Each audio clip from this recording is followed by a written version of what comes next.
Deuteronomy chapter 32 verses 28-29. உபாகமம் 32 28 29. Deuteronomy 32 28-29. உபாகமம் 32 28 29. For they are a nation void of counsel, neither is there any understanding in them. Oh, that they were wise, they understood this, that they would consider their latter end. அவர்கள் யோசனை கெட்ட ஜாதி, அவர்களுக்கு உணர்வு இல்லை. அவர்கள் ஞானமடைந்து இதை உணர்ந்து தங்கள் முடிவை சிந்தித்துக் கொண்டால் நலமாயிருக்கும் என்றார். Let's pray. நாம் ஜெபிப்போம். Father, now we come to you in Jesus' name. பிதாவே, இயேசுவின் நாமத்தில் உம்மிடத்தில் வருகிறோம். We're thankful to you for the worship, a lively spiritual worship you have given us. ஆண்டவரே, நீர் எங்களுக்கு கொடுத்திருக்கின்ற ஜீவனுள்ள ஆவிக்குரிய ஆராதனைக்காக நன்றி செலுத்துகிறோம். You are here, Lord. நீர் இங்கே பிரசன்னமாய் இருக்கிறீரப்பா. You have come to bless us and to counsel us. நீர் இங்கே பிரசன்னமாகி எங்களுக்கு ஆலோசனை கொடுத்து ஆசீர்வதிக்க வந்திருக்கின்றீர். This time as we look into your word, give us the deep insight of it. இந்த வேளையிலும் உம்முடைய திரு வசனத்தை நாங்கள் பார்க்கும்போது உம்முடைய முழு பொருளையும் அர்த்தத்தையும் நாங்கள் கண்டுகொள்ள எங்கள் இருதயத்தை திறந்தருளும். Lord, let every believer have a receptive mood. ஆண்டவரே, இங்க இருக்கக்கூடிய இந்த செய்தியை கேட்கக்கூடிய ஒவ்வொரு விசுவாசியும் வேத வசனத்தை கிரகிக்கக்கூடிய நிலையில் இருக்கட்டும். In Jesus' name we pray.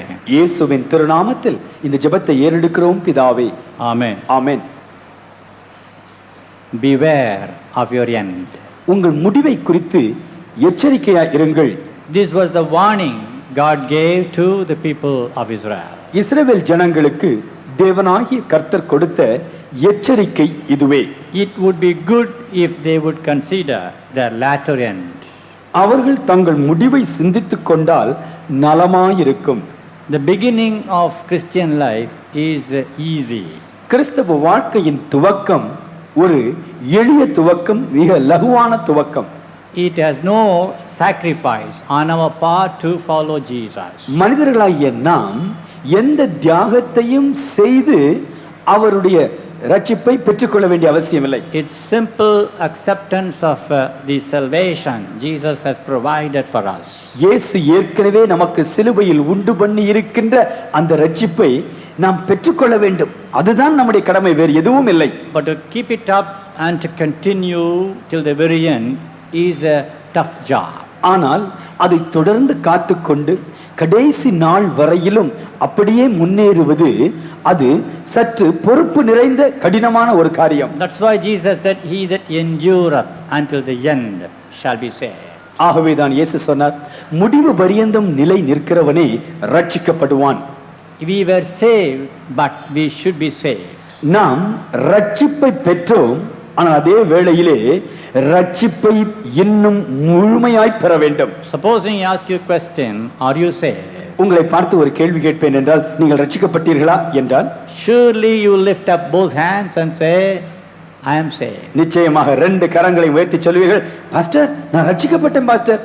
But to you I shall say, you should be saved. ஆனால் உங்களை பார்த்து நான் சொல்கிறேன், நீங்கள் முடிவு பரியந்தம் ரட்சிக்கப்பட வேண்டும். It is to complete our salvation which we have begun with Christ. கிறிஸ்துவினுடைய கிருபையோடு நாம் துவங்கிய ரட்சிப்பை நாம் முடிவு பரியந்தம் நிலைத்து முடிக்க வேண்டும். It is said in Psalm, behold the upright, for the end of that man is peace. உத்தமனை பார்த்து நீ காத்திரு, அவனுடைய முடிவோ சமாதானம். So Bible always directs us to think of the latter end than the beginning. துவக்கத்தை மட்டுமல்ல, முடிவை குறித்து நாம் மிக கவனமாய் இருக்க வேண்டும் என்று பரிசுத்த வேதாகமம் பல இடங்களில் வலியுறுத்துகிறது. We are called to walk through the path of God steadfastly. தேவன் உமங்களுக்கென்று நியமித்த அந்த பாதையிலே நீங்கள் அடியடியாய் எடுத்து கவனமாய் முன்னேற வேண்டும். Straight towards God, never going out of the track. தேவனை நோக்கி நேராய் போய்க்கொண்டே இருக்க வேண்டுமே ஒழிய இந்த பக்கமோ அந்த பக்கமோ வழி விலகி வேறு பக்கம் போய்விடக்கூடாது. Even if there are slips in life and falls and failures, you should repent, rise up and go towards the goal. ஒருவேளை வழி விலகி தட்டு தடுமாறி இந்த பக்கம் அந்த பக்கம் சாய்ந்து விட்டாலும் கூட, ஐயோ வழி விலகி விட்டேனே என்று மனம் வருந்தி மனம் திரும்பி மீண்டுமாக தேவன் நியமித்த அந்த நேர் பாதையில் அவரை நோக்கி செல்ல வேண்டும். The fluctuations in Christian life may be for some people struggling, but be concerned with the end. ஒரு சிலர் தங்கள் வாழ்க்கையிலே அந்த ஆவிக்குரிய பாதையில் செல்லும் பொழுது அவர்கள் ஒரு நாள் உற்சாகமாக, இரண்டு நாள் சோர்ந்து, இல்லாவிட்டால் வழி விலகி போகிற ஒரு போராட்டம், ஒரு தடுமாற்றம் இருக்கலாம். ஆகிலும் அந்த தடுமாற்றத்தை மேற்கொண்டு தேவன் நியமித்த பாதையிலே ஓட்டத்தை முடிக்க வேண்டும். If at the end you will reach safely, successfully, you will be awarded the prize. முடிவு பரியந்தம் ஓடி சரியாய் முடிப்பீர்கள் என்றால் நிச்சயமாய் தேவனிடத்திலிருந்து பலன் உண்டு. As I searched the scripture further, I was able to get a few more Bible characters. நான் வேத வசனத்தை தொடர்ந்து தியானித்தேன். இன்னும் சில வேதாகம பாத்திரங்களை எனக்கு முன்பாக ஆண்டவர் காட்டினார். Better we consider on the second Sunday a warning message than a message of comfort. இரண்டாவது ஞாயிற்றுக்கிழமையிலே நம்முடைய வாழ்க்கையை குறித்து கர்த்தர் சொல்லுகின்ற எச்சரிப்பின் செய்தியை நாம் கேட்பது ஒரு ஆசீர்வாத செய்தியை கேட்பதை காட்டிலும் அதிக முக்கியத்துவம் வாய்ந்தது. 3 more Bible characters I want to bring to your knowledge. என்று உங்கள் முன்பாக 3 வேதாகம பாத்திரங்களை நிறுத்த விரும்புகிறேன். Saul's end, சவுலினுடைய முடிவு. Jehoshaphat's end, யோசபாத்தினுடைய முடிவு. Uzziah's end. உசியாவின் முடிவு. Now these are all the kings who ruled Israel, Judah. இந்த 3 பேரும் இஸ்ரவேல் தேசத்தையும் யூதா ராஜ்யத்தையும் ஆளுகை செய்த ராஜாக்கள். They stand as a warning for us today. இன்று இந்த 3 ராஜாக்களும் நமக்கு ஒரு எச்சரிப்பாக நிற்கின்றார்கள். Their end is sorrowful. அவருடைய முடிவு துக்கமான முடிவு. Not honorable, not peaceful. அது கனமான ஒரு மகிமையான முடிவாய் இல்லாமல், சமாதானமான முடிவாய் இல்லாமல் பரிதாப முடிவாய் இருந்தது. With regard to Jehoshaphat, it was not exactly very bad. யோசபாத்தினுடைய முடிவை பார்க்கும் பொழுது அது அவருடைய வாழ்க்கையினுடைய கடைசி காலத்தை பார்க்கும் பொழுது ஒரு பரிதாபமான சோக முடிவல்ல. But yet he also stands as a warning. ஆகிலும் யோசபாத்தின் வாழ்க்கையும் நமக்கு எச்சரிப்பாய் இருக்கிறது. Now at the outset I give you the thoughts. முதலாவது நான் இன்றைய செய்தியின் முக்கிய கருத்துக்களை உங்களுக்கு சொல்ல விரும்புகிறேன். First is Saul's wrong fear. முதலாவது சவுலினுடைய தவறான பயம். And secondly, Jehoshaphat's wrong fellowship. இரண்டாவது யோசபாத்தின் தவறான ஐக்கியம். And thirdly, Uzziah's wrong fervor. மூன்றாவது உசியாவினுடைய தவறான வைராக்கியம். These 3 today speak to us that their end was not appreciable. இந்த 3 காரியங்களை நாம் பார்க்கும் பொழுது அவருடைய முடிவு ஒரு நல்ல முடிவாக இல்லை என்று பார்க்க முடிகிறது. Don't forget the key words. இந்த திறவுகோல் வசனத்தை மறந்துவிட வேண்டாம். If they would consider the latter end, that is to say, good would it be if they would consider the latter end. அவர்கள் தங்கள் முடிவை சிந்தித்தால் நலமாயிருக்கும். Now let me go to the first. முதலாவது வேதாகம பாத்திரத்தை பார்ப்போமா? It is Saul, the first king of Israel. இஸ்ரவேலுக்கு முதல் ராஜாவாய் கொடுக்கப்பட்ட சவுல் ராஜாவின் வாழ்க்கையை பார்ப்போம். If you would turn to 1 Samuel chapter 31. 1 Samuel 31ஆம் அதிகாரம். And I will read to you verses 4 and 5. 4-5 வசனங்களை நாங்கள் படிக்கின்றோம். Open your Bible, follow. உங்களுடைய வேதாகமத்தை திறந்து இந்த வசனங்களை பாருங்கள். 1 Samuel 31, 4 and 5. 1 Samuel 31, 4, 5. Then said Saul unto his armor bearer, draw thy sword and thrust me through therewith, lest these uncircumcised come and thrust me through and abuse me. But his armor bearer would not, for he was sore afraid. Therefore Saul took a sword and fell upon it. When his armor bearer saw that Saul was dead, he fell likewise upon the sword and died with him. தன் ஆயுததாரியை நோக்கி, சவுல், அந்த விருத்த சேதனம் இல்லாதவர்கள் வந்து என்னை குத்தி போட்டு என்னை அவமானப்படுத்தாதபடிக்கு நீ உன் பட்டயத்தை உருவி என்னை குத்தி போடு என்றான். அவனுடைய ஆயுததாரி மிகவும் பயப்பட்டதினால் அப்படி செய்ய மாட்டேன் என்றான். அப்பொழுது சவுல் பட்டயத்தை நட்டு அதன் மேல் விழுந்தான். சவுல் செத்து போனதை அவன் ஆயுததாரி கண்டபோது அவனும் தன் பட்டயத்தின் மேல் விழுந்து அவனோடே கூட செத்து போனான். Note here, therefore Saul took a sword and fell upon it. கவனியுங்கள். அப்பொழுது சவுல் பட்டயத்தை நட்டு அதன் மேல் விழுந்தான். And Saul was dead. Saul செத்து Was போனான். it not a pathetic end of that man? அந்த மனிதனுடைய பரிதாபமான முடிவை இந்த வார்த்தைகள் சொல்லுகிறதல்லவா? It is committing suicide. அது தற்கொலை. He died. He killed himself. அவன் தன்னையே கொலை செய்து கொண்டான். Because the Philistines, the enemies, were drawing nigh to kill him. ஏறக்குறைய சத்துருக்களாகிய பெலிஸ்தர்கள் சுற்றி சூழ வந்து அவனை கொல்லும்படியே நெருங்கி விட்டார்கள். அது But உண்மைதான். before they could kill him, he killed himself. ஆனால் அவர்கள் அவனை கொல்லுவதற்கு முன்பு அவன் தற்கொலை செய்து கொண்டான். So the end of Saul is not good. Saul ராஜாவினுடைய முடிவு மிக பரிதாபமான முடிவு. He stands as a warning for us today. என்று சவுல் உங்களுக்கு எனக்கு எல்லாருக்கும் ஒரு எச்சரிக்கையா இருக்கிறான். Brethren, the beginning of Saul's life was excellent. Saul ராஜாவினுடைய வாழ்க்கையின் துவக்கம் அற்புதமான துவக்கம். Was it not God who actually did choose him and made him the king? உண்மையிலேயே சவுலை தெரிந்து கொண்டு சவுலை ராஜாவாக நிறுத்தியது தேவன் அல்லவா? Among the lakhs and crores of people, God took Saul as the first king of Israel. திரளான லட்சக்கணக்கான மக்களின் மத்தியில் இருந்து சவுலை தேவன் தேர்ந்தெடுத்து ராஜாவாக நிறுத்தினார். When Samuel brought him before the children of Israel, said, "Saw ye him whom God had chosen."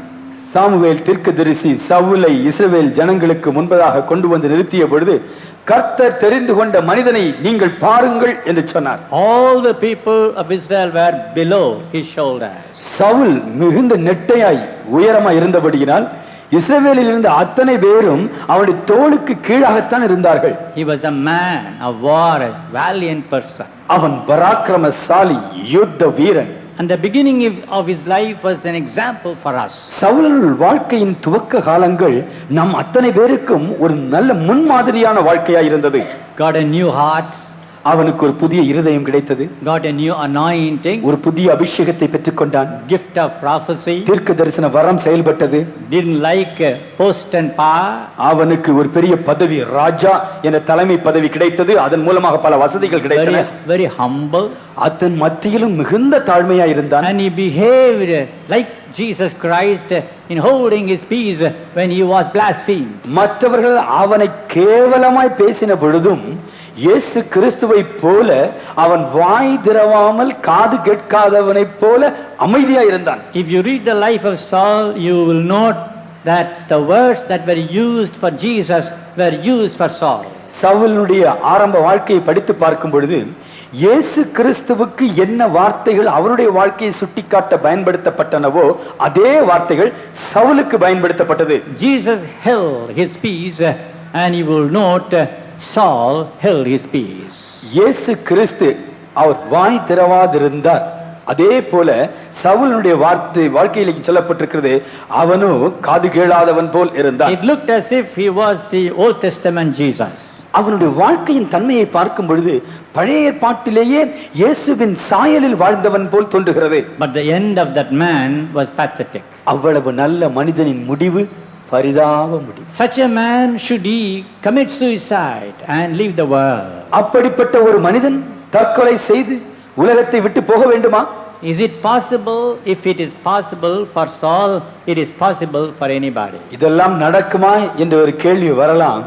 சவுலின் வாழ்க்கையில் இது நடக்கக்கூடும் என்றால் யாருடைய வாழ்க்கையிலும் இது நடக்கக்கூடும். Listen, கவனிங்க. the chief or the main reason why he had to face such a pathetic end was, அப்படிப்பட்ட பரிதாபமான முடிவை அவன் சந்திக்க வேண்டியதனுடைய காரணம் என்னவென்றால் Saul's wrong fear. சவுல் தவறானவைகளுக்காக பயந்து கொண்டிருந்தான். I'm not a preacher to run through that you cannot understand it. நான் கடகட என்று வேகமாய் பிரசங்கிக்கின்ற பிரசங்கியார் அல்ல. Once I was preaching like that. ஒரு காலத்திலே நான் கடகட என்ற எக்ஸ்பிரஸ் ட்ரெயின் போல பிரசங்கிப்பேன். At the beginning of my ministry, it was Brindavan. என்னுடைய ஊழியத்தின் ஆரம்ப வருஷங்களிலே உள்ளத்தில் சந்தோஷத்தினால் கிடுகிடு பிருந்தாவனை போல பிரசங்கம் பண்ணுவேன். But as senior, becoming senior in preaching ministry, இந்த பிரசங்க ஊழியத்திலே சற்று வளர்ந்து அனுபவத்தை பெற்று I want to thrust the word of God into your heart very deep. நான் எவ்வளவு வேகமாய் சொல்லுகிறேன் அது எனக்கு முக்கியமல்ல, உங்கள் உள்ளத்துக்குள் எவ்வளவு ஆழமாய் அது செல்லுகிறது அதை நான் முக்கியப்படுத்துகிறேன். If you shut the door quickly, it will return back. கதவை வேகமாய் மூடி அடித்தால் அது பட்டாரென்று திரும்பி வரும். But if you close the door like this carefully, it will not return. ஆனால் கதவை பவ்யமா பக்குவமா மூடினால் அது திரும்ப வராது. I am adopting the second method now. நான் இரண்டாவது முறையை பக்குவமாய் செய்கிற That முறையை it should பயன்படுத்துகிறேன். go and grip your heart deep rooted. வேத வசனம் உங்களை அப்படியே பிடித்துக் கொள்ள வேண்டும், நீங்களும் வேத வசனத்தை விடாப்பிடியாய் பிடித்துக் கொள்ள There வேண்டும். were ever so many reasons for Saul's backsliding. Saul பின்வாங்கி போனதற்கு எத்தனையோ காரணங்கள் உண்டு. But the main reason I think it was Saul's wrong fear. முக்கியமான காரணம் நான் கவனித்த வரையிலும் சவுலுடைய தவறான பயங்கள். At the outset, if I would say, ஆரம்பத்தில் நான் இதை சொல்லுகிறேன். 1 Samuel chapter 13 verses 11 and 12. 1 Samuel 13 அதிகாரம் முதல் 2 வசனங்கள். I saw that the people were scattered from me, and thou camest not within the days appointed, and the Philistines gathered themselves against me. நீர் செய்தது என்ன என்று சாமுவேல் கேட்டதற்கு சவுல், ஜனங்கள் என்னை விட்டு சிதறி போகிறதையும் குறித்த நாட்களின் திட்டத்திலே நீர் வராததையும் பெலிஸ்தர் மிக்மாசிலே கூடி வந்திருக்கிறதையும் நான் கண்டபடியினால். That shows that he had fear for the circumstance in which he was thrown. இதிலிருந்து பார்க்கின்றோம், அவன் இருக்கின்ற இக்கட்டான சூழ்நிலையிலே எல்லாம் எதிராய் மாறுவதை பார்த்து பயந்து விட்டான். The Philistines were coming against him. பெலிஸ்தர்கள் அவனுக்கு விரோதமாய் வந்து He கொண்டிருந்தார்கள். said, I saw the people scattered, means Israel becoming scattered. இஸ்ரவேல் ஜனங்கள் சிதறி போவதை சவுல் ராஜா கண்டான். And Samuel did not come at the exact time. சாமுவேலுடைய கணக்குப்படி குறித்த காலத்திலே சாமுவேல் வரவில்லை. And so the Philistines gathered against Israel. ஆகவே பெலிஸ்தர்கள் இஸ்ரவேலருக்கு விரோதமாய் கூடிவிட்டார்கள். There was great fear in his heart. அங்கே மிகப்பெரிய பயம் இருந்தது. In 15th chapter 1 Samuel verse 24 also. 1 Samuel 15 அதிகாரத்திலும் கூட Note the last sentence, because I feared the people. நான் ஜனங்களுக்கு பயந்தபடியினால். In short, சுருக்கமாய் சொல்வதென்றால், you find Saul had fear in heart. கவனியுங்கள், சவுலுடைய உள்ளத்துக்குள்ளே ஒரு பயம் இருந்தது. That was a wrong fear. அது தேவையில்லாத தவறான பயம். It was not fear for God. இந்த பயம் தேவனாகிய கர்த்தருக்கு பயப்படுகிற பயபக்தி அல்ல. It was the fear of the circumstance. சூழ்நிலைகளை கண்டு என்ன ஆகிவிடுமோ என்ற பயம். Is the fear for men of his own folk. அவனோடு இருந்த மனிதர்கள் என்ன செய்வார்களோ என்ற பயம். Brethren, சகோதரரே, the fear of men shall be a snare to your life. மனுஷனுக்கு பயப்படும் பயம் உன் வாழ்க்கையிலே கண்ணியை கொண்டு வரும். We are called to fear the Lord God always. எப்பொழுதும் தேவனாகிய கர்த்தருக்கு நாம் பயந்திருக்கும்படியாக அழைக்கப்பட்டிருக்கிறோம். Fear of men will take us away from the Lord's path. தேவனுடைய பாதையிலே நாம் செல்லாதபடிக்கு மனுஷர்களுக்கு பயப்படும் பயம் நம்மை வேறு திசைக்கு கொண்டு போய்விடும். Saul's fear can be divided into two. சவுலுடைய பயத்தை ரெண்டு விதங்களிலே நாம் பிரிக்கலாம். One was Saul's deliberate action. ஒன்று சவுலுடைய துணிகரமான செயல். And then second is Saul's disobedient attitude. இரண்டாவது சவுலுடைய கீழ்ப்படியாத சிந்தை. English knowing people take this seed, thoughts I give you. ஆங்கிலம் நன்கு அறிந்தவர்கள் அந்த வார்த்தையின் குறிப்பை அப்படியே மனதிலே பதித்துக் கொள்ளுங்கள். How this fear plays its role in our life. எப்படி இது போன்ற பயங்கள் நம்முடைய வாழ்க்கைக்குள் வந்து நம்மை தாக்குகின்றன. Saul's fear led him to deliberate action. சவுலுடைய பயம் அவனை துணிகரமாய் செயல்பட வைத்தது. And Saul's fear led him to disobedient attitude. சவுலுடைய பயம் அவனை கீழ்ப்படியாத சிந்தையிலே வளரச் செய்தது. You may ask me, what is this deliberate action? நீங்கள் கேட்கலாம், இந்த துணிகரமான செயல் என்றால் என்ன? If you will turn to 1 Samuel chapter 13, 1 Samuel 13ஆம் அதிகாரத்திற்கு வாருங்கள். and I read to you verse 12, the first part of it. The 12வது second வசனத்தினுடைய part of it. இரண்டாவது பகுதி. I forced myself therefore and offered a burnt offering. எண்ணி துணிந்து சர்வாங்க தகன பலியை செலுத்தினேன் என்றான். You see, I forced myself. That is a deliberate action. துணிந்து சர்வாங்க தகன பலியை செலுத்தினேன். He was not supposed to offer burnt offering. சர்வாங்க தகன பலியை செலுத்துவது ராஜாவாகிய அவனுடைய கடமை அல்ல. If you will turn to 1 Samuel chapter 10 verse 8. 1 Samuel 10ஆம் அதிகாரம் 8ஆம் வசனத்திற்கு வாருங்கள். You will find there, thou shalt go down before me to Gilgal, behold, I will come down unto thee to offer burnt offering. நீ எனக்கு முன்னே கில்காலுக்கு இறங்கிப் போ, சர்வாங்க தகன பலிகளையும் சமாதான பலிகளையும் செலுத்தும்படிக்கு நான் உன்னிடத்தில் வருவேன். I will come down to thee and offer sacrifice, burnt offering. நான் உன்னிடத்தில் வந்து சர்வாங்க தகன பலியை செலுத்துவேன். Till I come to thee, wait. He said, show thee what thou shalt do. நான் உன்னிடத்தில் வந்து நீ செய்ய வேண்டியதை உனக்கு அறிவிக்க மட்டும் 7 நாள் காத்திரு. So that is the command given by Samuel to Saul. அதுதான் சாமுவேல் தீர்க்கதரிசியினால் சவுலுக்கு கொடுக்கப்பட்ட கட்டளை. Deliberate action was Saul's life. துணிகரமான செயல் அதுதான் சவுலுடைய பயத்திற்கு காரணம். And as I told you, he saw the people, his own people scattered. நான் முன்பு சொன்னது போல சவுல் தன்னோடு இருந்த இஸ்ரவேல் ஜனங்கள் தன்னை விட்டு பிரிந்து போகிறதை கண்டான். And he saw the Philistines coming forward towards him, marching against him. பெலிஸ்தர் ராணுவம் தன்னை நோக்கி முன்னேறி வருவதையும் அவன் கண்டான். And then he says, thou camest not within the days appointed. குறித்த நாட்களின் திட்டத்திலே நீர் என்னிடத்தில் வரவில்லை. Please take into consideration the various sentences of Saul. Saul சொன்ன இந்த வெவ்வேறு சொற்றொடர்களை சற்று கவனத்தில் வைத்துக் கொள்ளுங்கள். All these are the reasons for the deliberate action. இவைகள் எல்லாம் தான் இந்த துணிகரமான செயலுக்கு காரணமாய் அமைந்தது. Finally, Saul had gone to the extent of finding fault with Samuel the prophet. எல்லா காரணங்களையும் சொல்லிவிட்டு கடைசியாக தீர்க்கதரிசியாகிய சாமுவேலையே குற்றம் சொல்ல, குறை சொல்ல சவுல் துணிந்து விட்டான். You have not come within the specified time. நீர் சொன்ன கால திட்டத்தில் வரவில்லை. 7 days you said. 7 நாட்கள் என்று சொன்னீரே. I've been waiting 7 days. நான் 7 நாட்கள் காத்திருந்தேன். 7 days was not yet over. 7 நாள் இன்னும் முடியவில்லை. I believe 6 days and 23 hours 59 minutes were over. நான் நினைக்கிறேன் 6 நாட்கள் 23 மணி நேரம் 11 மணி முடிந்திருக்கலாம். And 59 minutes. 59 நொடிகள். That is to say 7 days are not yet over. 59 நிமிஷங்கள் தான் முடிந்திருக்கிறது. இன்னும் ஒரு நிமிஷம் இருக்கிறது அந்த 7 நாள் கால அளவு முடிவதற்கு. Maybe even 1 second. ஒருவேளை ஒரு நொடி இருந்திருக்கலாம். He says, Saul says, ஆனால் சவுல் சொல்கிறார், I waited for you until you said the appointed time. 7 நாட்கள் சொன்னீரே, நான் இந்த 7 நாட்களுக்கு காத்திருந்தேன். And because of your delay, நீர் கால தாமதமாய் வந்தபடியினால், because of the threat I had to face, சத்துருக்கள் மூலமாய் எனக்கு வந்த பயமுறுத்துதலினால், because my people are leaving me, என் ஜனங்கள் என்னை விட்டு சிதறிப் போவதை நான் பார்த்து பயந்ததினால். So these are all the factors that cause fear to ourselves. இப்படிப்பட்ட காரியங்கள் நம்முடைய வாழ்க்கையில் நமக்கும் பயத்தை உண்டு பண்ணுகின்றன. It only teaches a lesson how human we are.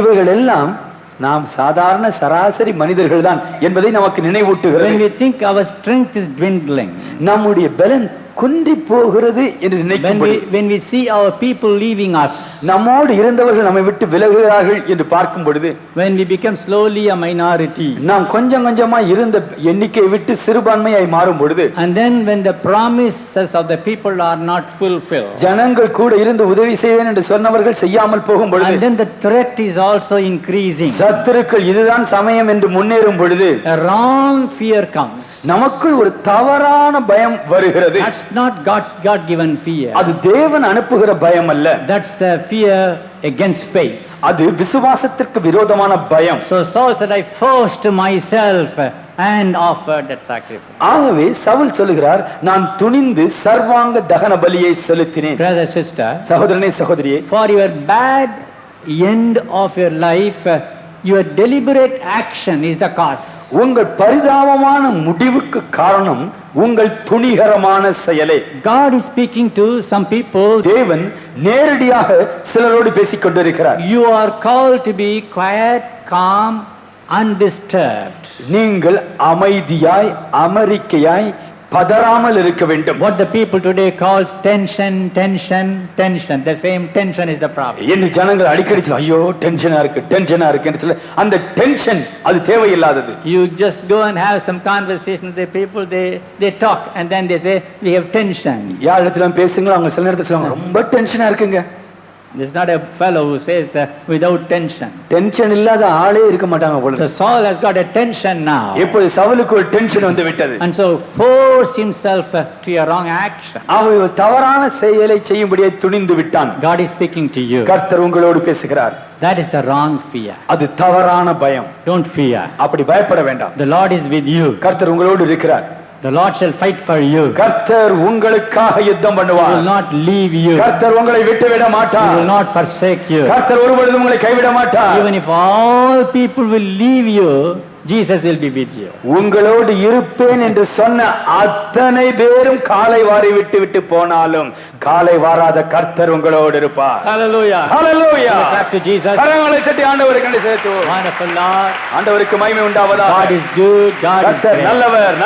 நல்லவர் கைவிடாதவர். On the one hand you clap and smile, on the other hand you check your heart also. ஒரு பக்கத்திலே கை தட்டி கர்த்தரை நினைத்து சந்தோஷப்படுவது நல்லதுதான். ஆனால் வேத வசனத்தை கண்ணாடி போல் வைத்து என்னுடைய வாழ்க்கை இதிலே எப்படி இருக்கிறது என்று நீங்கள் சோதித்துக் கொண்டே இருங்கள். How many times you, even I, sometimes were hasty in action? எத்தனை தடவைகள் நாம், சில வேளையில் நான் கூட அவசரமாக நம்முடைய மனதிலே ஒரு காரியத்தை செய்ய எண்ணம் வருகிறது. After committing it, after doing it, we say, had I been waiting for 2 more minutes, 5 more minutes, it would have been better. அதை செய்த பிறகு, அவசரப்பட்டு பேசின பிறகு மனம் சொல்லுகிறது, இன்னும் ஒரு 2 நிமிஷம், ஒரு 5 நிமிஷம் சும்மா இருந்தா, அமைதியா இருந்தா எவ்வளவு நல்லா இருந்திருக்கும். 5 minutes you didn't wait. 5 நிமிஷங்கள் நீங்கள் காத்திருக்கவில்லை. 1 hour you didn't wait. 1 மணி நேரம் நீங்கள் காத்திருக்கவில்லை. 1 day you didn't wait. ஒரு நாள் நீங்கள் காத்திருக்கவில்லை. That caused confusion. அது நிமித்தமாக எவ்வளவு பெரிய குழப்பம். Final Saul's end may be after some years, but these are all the causes. பரிதாப முடிவு சில ஆண்டுகளுக்கு பிறகு சவுலுக்கு நேரிட்டாலும் அது எங்கே ஆரம்பித்தது? அவனுடைய தவறான பயத்தில் ஆரம்பித்தது. What is his disobedient attitude? கீழ்ப்படியாத சிந்தை, சவுலுடைய சிந்தை, அதை பற்றி என்ன? When I say the fear, the wrong fear, it results in disobedient attitude. தவறான பயம், அது நிமித்தமாக கீழ்ப்படியாத சிந்தை உண்டாகின்றது. We know the story. சம்பவம் உங்களுக்கு தெரியும். God told Saul through Samuel, utterly destroy the Amalekites. அமலேக்கியரை முற்றிலுமாய் அழித்து ஒன்றையும் தப்ப விடாமல் நிர்மூலமாக்கு என்று சவுலுக்கு சாமுவேல் தீர்க்கதரிசியின் மூலமாய் தேவன் சொல்லி இருந்தார். Both men and women, infants also. புருஷரானாலும் ஸ்திரீகளானாலும் சிறு பிள்ளைகளானாலும் அமலேக்கியரிலே ஒருவர் தப்ப விடாமல் அத்தனை பேரையும் அழித்து விடு. Why God said infants, I don't know. சிறு பிள்ளைகளையும் அழித்து விடு என்று தேவன் ஏன் சொன்னாரோ தெரியவில்லை. You go and ask God in heaven only. பரலோகத்திற்கு சென்ற பிறகு இதை நாம் தேவனிடத்தில் கேட்டு தெரிந்து கொள்ளலாம். Sometimes it is a question to me, but I don't have an answer. சில வேளைகளில் இந்த கேள்வியை பார்ப்பேன், ஆனால் அதற்கு எனக்கு பதில் இல்லை. But God told it. ஆனால் இதை செய்யும்படியே தேவன் சொன்னார். And also oxen, sheep and camel has everything. எருதுகளை, ஆடுகளை, ஒட்டகங்களை அமலேக்கியருக்கு என்ன சொந்தமோ ஒன்று விடாமல் அழித்து விடு. But Saul was disobedient. ஆனால் சவுலோ கீழ்ப்படியாமல் He செயல்பட்டான். killed the majority, but he spared the first, the best of the sheep, oxen and fat things. ஆண்டவர் சொன்ன பட்டியலிலே நிறைய காரியங்களை அவன் அப்படியே செய்தான். எருதுகளை கொல்லும் பொழுது கூட நிறைய எருதுகளை கொண்டான். ஆனா நல்ல கொழுத்த எருத இதை வச்சா நமக்கு பின்னாடி உதவியா இருக்கும் என்று வைத்துக் கொண்டான். He was disobedient, but he was not 100% disobedient. கர்த்தர் சொன்னது போல obedient, but not 100% obedient. கர்த்தர் சொன்னது போல அவன் காரியங்களை கீழ்ப்படிந்து செய்தான். ஆனால் கர்த்தர் சொன்னதை எல்லாம் அவன் 100% செய்யவில்லை. We also do that. நாமும் கூட அறகுறை கீழ்ப்படிதல் இப்படி சில வேளைகளில் We செய்கிறோம். think we say to people, I was obedient to the Lord. நாம் மற்றவரிடத்தில் சொல்லும்போது சொல்கிறோம் நான் கர்த்தருக்கு கீழ்ப்படுகிறவன். But we are not 100% obedient. ஆனால் நம் முழுமையாய் கீழ்ப்படிவதில்லை. That was the mistake of Saul. அதுதான் சவுல் செய்த தவறு. And I call it a disobedient attitude. அதை நான் கீழ்ப்படியாத சிந்தை என்று அழைக்கின்றேன். As I examined chapter 15 of 1 Samuel, 1 Samuel 15ஆம் அதிகாரத்தை நான் தியானித்தேன். some of these sentences spoken by Saul are lesson to us. Saul பேசிய சில வார்த்தைகள் சொற்றொடர்கள் நம்முடைய வாழ்க்கைக்கு எச்சரிப்பு பலகை போல் இருக்கிறது. Please turn to 1 Samuel 15. 1 Samuel 15ஆம் அதிகாரத்திற்கு வாருங்கள். You find here he says, these are kept for sacrifice unto the Lord thy God, unto the Lord thy God. உம்முடைய தேவனாகிய கர்த்தருக்கு பலியிடும்படியாக இவைகள் வைக்கப்பட்டிருக்கின்றன. Whose God? யாருடைய தேவனுக்கு? Whose God was it? யாருடைய தேவனுக்கு? Saul is answering to Samuel. Saul இப்பொழுது Samuel தீர்க்கதரிசிக்கு பதில் சொல்கிறார். It would be better, might be proper if Saul would have said, I have kept all these sacrifice to offer unto my God or our God. என்னுடைய தேவனுக்கு நம்முடைய தேவனுக்கு பலி கொடுக்கும்படியாக இவைகளை எல்லாம் நான் வைத்திருக்கிறேன் என்று சவுல் சொல்லி இருந்தால் நன்றாயிருக்கும். But he said to your God, 15th verse. It is 15th verse, 1 Samuel 15 chapter 15th verse. 1 Samuel 15:15 பார்க்கின்றோம். To sacrifice unto the Lord thy God. உம்முடைய தேவனாகிய கர்த்தருக்கு பலியிடும்படியாக. That means அதனுடைய பொருள் என்ன? Saul has not really experienced the whole test of his own God's relationship. தேவனை தன்னுடைய சொந்த தெய்வமாக, ஆண்டவராக, குல தெய்வமாக இதுவரையிலும் சவுல் தனிப்பட்ட முறையில் ருசிக்கவில்லை. He must have said with regard to the Lord, my God. என் தேவன் என்றுதான் சவுல் சொல்லி இருக்க I வேண்டும். have kept this best of the oxen and the sheep for sacrifice to be given unto my God. ஆடு மாடுகளில் நலமானவைகளை நான் என்னுடைய தேவனாகிய கர்த்தருக்கு பலியிடும்படி தப்ப வைத்தேன் என்று சொல்லவில்லை. But he said to thy God.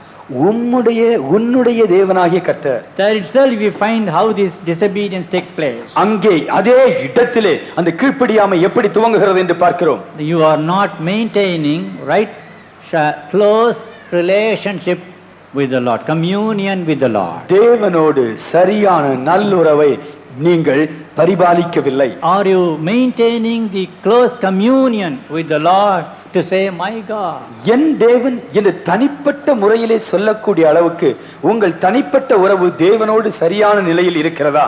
And then if you carefully read about him, 19th verse, 19வது வசனத்தை பாருங்கள். and Samuel says here to Saul, இங்கே சாமுவேல் தீர்க்கதரிசி சவுலிடத்தில் சொல்லுகிறார், then didst thou not obey the voice of the Lord, didst fly upon the spoil and didst evil in the sight of the Lord. Fly upon the spoil. நீர் கர்த்தருடைய சொல்லை கேளாமல் கொள்ளையின் மேல் பறந்து. That's another thing. அது இன்னொரு காரியம். Why Saul disobedient? ஏன் சவுல் கீழ்ப்படியாமல் போனான்? கொள்ளையின் மேல் பறந்து. That's the reason.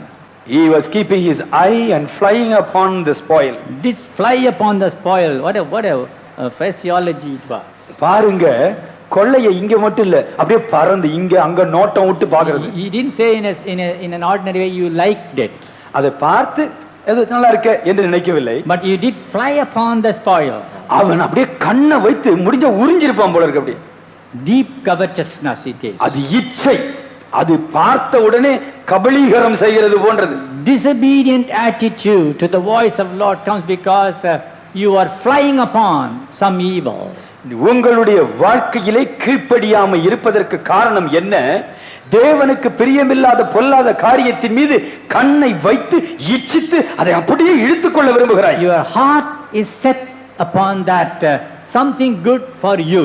உன்னுடைய பார்வைக்கு நலமாய் தோன்றுகிற அதன் மீது, அந்த நபர் மீது உன் இருதயம் வைக்கப்பட்டிருக்கிறது. Your eyes are set upon it and your heart is set upon it. உன் கண்ணை அதன் மீது வைத்து விட்டாய். அது மட்டுமல்ல, உன் இருதயம் அதன் மேலேயே இருக்கிறது. But you talk all purity. ஆனா பேசும் பொழுது பரிசுத்தமா அந்த பேச்சுதான். When Samuel met Saul, சாமுவேலை சவுல் சந்தித்த பொழுது Saul said, சவுல் சொன்னார், I have been obedient to the voice of the Lord. நீங்க சொன்னபடியே கர்த்தருடைய வார்த்தைக்கு கீழ்ப்படிந்ததா செஞ்சேன். Samuel, all things I have done. சாமுவேலை எல்லாம் நீங்க சொன்னபடியே செஞ்சிட்டேன். He looked as if he is so pious. பார்த்தா இந்த மாதிரி பக்திமான் கிடைக்குமா என்று தோற்றம். Not so.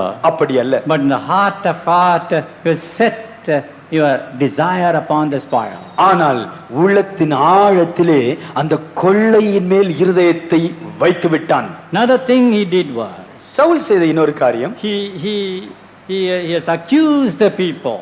ஜனங்கள் மீது குறை சொன்னான். But the 21st verse, 21 but the people took of the spoil, sheep, oxen, chief of the things, etc. ஜனங்களோ உம்முடைய தேவனாய கர்த்தருக்கு கில்காலிலே பலியிடுவதற்காக கொள்ளையிலே சாபத்தீடாகும் ஆடு மாடுகளிலே பிரதானமானவைகளை பிடித்துக் கொண்டு வந்தார்கள் என்றார். It's easy to shift the mistake on somebody. தான் செய்த தவறை இன்னொருத்தர் தலையில சாட்டுவது கைதேர்ந்த திறமை. We have got that habit also. நம்மில் சிலருக்கு இது கைவந்த கலை. When a direct question comes to you of accepting your mistake, நீ செய்தது தவறுதானே என்று நேரடியாய் ஒருவர் சொல்லும் பொழுது we easily shift the mistake upon somebody. எளிதாக இல்ல அது நிமித்தம்தான் நான் இப்படி தப்பு பண்ணிட்டேன். Adam, did you eat the fruit of the forbidden tree? ஆதாமே, தடை செய்யப்பட்ட அந்த விருட்சத்தின் கனியை நீ புசித்தாயா? Not I. நானல்ல ஆண்டவரே. Then what did you do? அப்ப என்னப்பா The woman that you gave me only, she gave it. ஆண்டவரே, நீர் தேடி புடிச்சு கொடுத்தீர்ல, அவ கொடுத்தாளே நான் அதை சாப்பிட்டேன். First the transfer is on the lady. முதலாவது பழியை அந்த பெண் மீது போட்டாச்சு. Then the transfer goes to the Lord also. அதன் பிறகு இந்த பழத்தை கொடுத்தது இந்த பெண்ணை கொடுத்தது நீர் அல்லவா? God went to Eve. ஏவாளிடத்திலே ஆண்டவர் சென்றார். Oh Eve, what did you do? ஏவாளே, என்னமா இப்படி பண்ணிட்ட? Did you do that? Give your fruit to your husband. நீ வந்து அந்த தடை செய்யப்பட்ட மரத்திலிருந்து கனியை பறித்து உன் புருஷனுக்கு கொடுத்தாயா? Not I. நானா செய்யல ஆண்டவரே. I am a good lady. You know, ரொம்ப நல்ல பெண். You only created out of the side of Adam. நீர்தான் என்னை ஆதாமின் விலாவிலிருந்து உருவாக்கினீரே. But that serpent did. நான் நல்லவ ஆண்டவரே. அந்த பிசாசு இருக்கே சர்ப்பம், அதுதான் என்னை ஏமாத்திருச்சு. We have got a very easy nature of transferring our fault to somebody else. நம்முடைய தவறையும் பழியையும் இன்னொரு தலையிலே கட்டுவது மனுக்குலத்திற்கு இயற்கையா இருக்கக்கூடிய தன்மை. So he accused the whole people, not I, the people did it. Saul ராஜா பழியை ஜனங்கள் தலையிலே கட்டிவிட்டான். இவங்க எல்லாம் இப்படி பண்ணிட்டாங்க. And then if you read further in 23rd verse, 23ஆம் வசனத்தை you பாருங்க. rejected the word of God. கர்த்தருடைய வார்த்தையை நீ புறக்கணித்தபடியினால், You rejected the word of God. கர்த்தருடைய வார்த்தையை நீ கீழ்ப்படியாமல் புறக்கணித்தபடியால், God's voice came to Saul straight, but he rejected. நேரடியாக கர்த்தருடைய வார்த்தை சவுல் ராஜாவுக்கு வந்தது. சவுல் ராஜா புறக்கணிக்கப்பட்டது. And then you find verse 24, feared the people. நீ ஜனங்களுக்கு பயந்து. I just took into consideration all these aspects which formed his disobedient attitude. சவுலை சொல்கிறார், நான் ஜனங்களுக்கு பயந்தேன் என்று. அதை நாம் கவனமாய் பார்க்கும் பொழுது சவுலுடைய கீழ்ப்படியாத சிந்தை அவனுக்குள் செயல்பட்டதை பார்க்க முடிகிறது. Your God, உன் தேவனாகிய கர்த்தர், did fly upon the spoil. கொள்ளையின் மேல் கண் வைத்து பறந்தது. The people took it. ஜனங்கள் அதை கொண்டு வந்தார்கள். And accused also God's word, rejected God's word. தேவனுடைய வார்த்தையை புறக்கணித்தான். And the fear of men. ஜனங்களுக்கு பயந்தான். Saul's end was bad. Saul வாழ்க்கை End. பரிதாபமான முடிவு. His end was bad. முடிவு பரிதாபம். Pathetic, very pathetic. பரிதாபமான முடிவு. Committed suicide. அவன் தற்கொலை செய்து வாழ்க்கையை That முடித்தான். was because Saul's wrong fear. ஏனென்றால் சவுலினுடைய தவறான How பயத்தினால். many times you also fear for your relatives? எத்தனை பேர் நீங்களும் கூட உங்கள் சொந்தக்காரர்களுக்கு பயப்படுகிறீர்கள்? Some people fear what my chittappa will say, periyappa will say, tata will say, and all these things. என்னுடைய சித்தப்பா என்ன செய்வாரோ, என்னுடைய பெரியப்பா என்ன செய்வாரோ, என் தாத்தா என்ன செய்வாரோ. They are unsaved people. அவர்கள் ரட்சிக்கப்படாதவர்கள். I tell you one thing. ஒன்றை நான் உங்களுக்கு சொல்லட்டும். They don't accept your salvation. உங்களுடைய ரட்சிப்பை அவர்கள் அங்கீகரிப்பதில்லை. They don't accept your baptism. உங்கள் ஞானஸ்நானத்தை அவர்கள் ஏற்றுக்கொள்வதில்லை. They don't accept your anointing. உங்கள் அபிஷேகத்தை அவர்கள் ஏற்றுக்கொள்வதில்லை. But in minute matters which are not very significant, you say, what will my relatives think? இதையெல்லாம் அவர்கள் ஏற்றுக்கொள்ளாவிட்டாலும் அதற்கு கீழ்ப்படிந்து பெற்றுக்கொண்டீர்கள். ஆனால் சின்ன சின்ன சில்லறை காரியங்களில் ஐயோ அவங்க என்ன நினைச்சிருவாங்களோ, என்ன செய்திருவார்களோ என்று நீங்கள் யோசிப்பது சரியா? Did they accept your baptism? நீங்கள் ஞானஸ்நானம் எடுத்த பொழுது அதை அவர்கள் சம்மதித்து Did they ஏற்றுக்கொண்டார்கள். accept your anointing? நீங்கள் அபிஷேகத்தை பெற்றுக்கொள்வதை குறித்து அவர்கள் சம்மதித்தார்களா? Now the time comes when you have to please your relation on some other minor matters. இப்பொழுதோ இது போன்ற முக்கியமா இல்லாமல் சாதாரண காரியங்கள் வரும்பொழுது உங்கள் உறவினர்களுக்கு நீங்கள் பிரியப்படுத்த வேண்டும் என்று விரும்புகிறீர்கள். Then what do you say? என்ன சொல்லுகிறீர்கள்? அவங்க தப்பா நினைச்சுப்பாங்களே. They will misunderstand me. ஐயோ, Oh, அவங்க எனக்கு praise the Lord சொல்ல மாட்டாங்களே. they may not say praise the Lord to me. வீட்டை திறக்க மாட்டாங்களே. They won't open the door and வீட்டை invite. திறந்தா என்ன, வீட்டை திறக்காட்டி என்ன? Whether they open the door or not, That's not the question. அது முக்கியமல்ல. Saul, you have to please God. சவுலே, நீ யார்? தேவனை பிரியப்படுத்த வேண்டியவன். Your wrong fear will lead you to a bad end, remember. உங்களுடைய தவறான பயம் பரிதாபமான முடிவுக்கு கொண்டு போய்விடும். எச்சரிக்கையாயிருங்கள். Coming to the second Bible character, இரண்டாவது வேதாகம பாத்திரத்தை பார்ப்போமா? this is Jehoshaphat. இது யோசபாத்தினுடைய வாழ்க்கை. Jehoshaphat's wrong fellowship. யோசபாத்தின் தவறான ஐக்கியம். All of us know that Jehoshaphat was one of the good kings of Judah. யூதாவை ஆளுகை செய்த ராஜாக்களிலே யோசபாத் ராஜா ஒரு நல்ல ராஜா என்று நாம் அறிவோம். I always consider Jehoshaphat as one of the good kings who ruled Judah. யூதாவை ஆளுகை செய்த நல்ல ராஜாக்களிலே யோசபாத் ஒரு நல்ல ராஜா என்பது என்னுடைய கணிப்பு. True. உண்மைதான். We don't have much mistakes in him, many mistakes. யோசபாத்தினுடைய வாழ்க்கையிலே அநேக தவறுகள் காண முடியாது. ஒரு நல்ல வாழ்க்கை. But he erred in one respect. ஆனால் ஒரு காரியத்திலே அவனும் தவறு செய்தான். And that was his wrong fellowship. அவனுடைய தவறான ஐக்கியம். Is the end I want to point out. முதலாவது அவனுடைய முடிவை சுட்டிக்காட்ட Then விரும்புகிறேன். we'll go in. அதன் பிறகு அவனுடைய வாழ்க்கையை பார்ப்போம். If you will read verse 37 of chapter 20 of 2nd Chronicles. 2 நாளாகும் 20ஆம் அதிகாரம் 37ஆம் வசனம். And that shows how God is displeased with his life. யோசபாத்தின் வாழ்க்கையிலே தேவன் எப்படி மகிழ்ச்சியற்றவராய் இருந்தார் என்று நம்ம அறிய முடியும். The prophet came, Eliezer, the prophet came to Jehoshaphat and said, the Lord had broken thy works, verse 37. மரேச ஊரானாகிய தொதாவாவின் குமாரனாகிய எலியேசர் யோசபாத்துக்கு விரோதமாக தீர்க்க தரிசனம் சொல்லி, நீர் அகசியாவோடே கூடிக்கொண்டபடியினால் கர்த்தர் உம்முடைய கிரியைகளை முறித்து போட்டார். And the ships were broken. அந்த கப்பல்கள் உடைந்து போயிற்று. His end is, the Lord hath broken thy works, thy ships are broken. கர்த்தர் உம்முடைய கிரியைகளை முறித்து போட்டார், அந்த கப்பல்கள் உடைந்து போயிற்று. The reason is, main reason is, காரணம் என்ன? முக்கியமான காரணம் wrong fellowship. தவறான ஐக்கியம், உடன்படிக்கை. Because thou hast joined thyself Ahaziah, the Lord hath broken thy works. நீர் அகசியாவோடே கூடிக்கொண்டபடியினால் கர்த்தரே அதை உடைத்து போட்டார். His end was not as bad as Saul. Saul ராஜாவின் பரிதாப முடிவை போல யோசபாத்தின் முடிவு அமையவில்லை. It was not as bad as Samson or Judas Iscariot. யூதாஸ் இஸ்காரியத்தினுடைய வாழ்க்கையை போலவோ சிம்சோனுடைய வாழ்க்கையை போலவோ மிக மிக பரிதாபமான முடிவல்ல அது. But God was not pleased with his life when he came to the end of his life. ஆனால் யோசபாத்தின் வாழ்க்கையின் முடிவுக்கு வருகின்ற பொழுது தேவன் யோசபாத்தின் வாழ்க்கையின் மேல் அவ்வளவு திருப்தியாய் சந்தோஷமா இல்லை. Had he continued his end is all through life as he began, it would be appreciable. யோசபாத் தன் வாழ்க்கையை ஆரம்பித்தபடியே கடைசி வரைக்கும் வாழ்ந்திருப்பார் என்றால் அது மிக அற்புதமான முடிவாய் இருந்திருக்கும். There was a time when God was full of wrath against him. ஒரு காலகட்டத்திலே தேவன் யோசபாத்துக்கு விரோதமாய் கடும் கோபம் கொண்டார். In the second verse of chapter 19 of 2nd Chronicles, you find 2 நாளாகமம் 19ஆம் அதிகாரம் 2ஆம் வசனம். the last sentence. Therefore is wrath upon thee from before the Lord. Therefore the wrath upon thee. இது நிமித்தம் கர்த்தருடைய கடுங்கோபம் உம்மேல் வர இருந்தது. So that means his end was not pleasing to God. அது எதை காட்டுகிறது? யோசபாத்தின் வாழ்க்கையின் முடிவு தேவனுக்கு சந்தோஷமாய் இல்லை. If you look at the beginning of Jehoshaphat and many years, யோசபாத்தினுடைய வாழ்க்கையின் துவக்கத்தையும் அவனுடைய வாழ்ந்த வருஷங்களையும் பார்ப்பீர்கள் என்றால், one of the kings of Judah he was, யூதாவின் ராஜ்யத்தை ஆளுகை செய்தவர் யோசபாத். and he walked in the ways of his father David.